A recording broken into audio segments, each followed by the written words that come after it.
clear, base siguro sa assessments ng doctors niya. He's in very good spirits. Meron siyang, tinanong ko siya kung kamusta yung pagkain, sabi niya meron namang rice. VP, yes. Regarding the his legal team and his decision na sabi ni Attorney Roque, he has to decide on, has he made that decision? Very very general lang ang pwede ko i-discuss about the legal team and the legal strategies and kung anong mga ways forward legally. Unang-una, his team is headed by Attorney Nicholas Kaufman. And then meron pa akong mga kakausapin ng mga lawyers, no? Meron pang darating na isang abogado. I-interview ko siya para sumali sa team.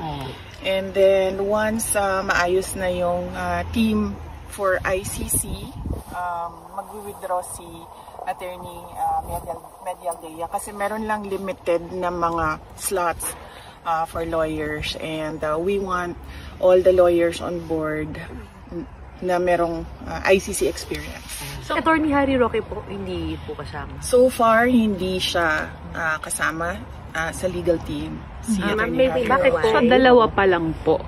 Yung potential na kakausapin pa lang, if ever. Meron na kaming listahan, pero yung isa kasi darating siya dito. So, puro foreign po? Foreign po yun? Yes, oo. Ilan po kaya? Kung ilan, you may have to ask Attorney Kaufman. Bakit po hindi kasama si Attorney Roque? Well, because hindi pa kasi na-establish kung ano yung basis ng pag-stay niya dito sa Netherlands. And we don't want complications ba. Gusto namin nakatutok talaga yung lawyers doon sa kaso.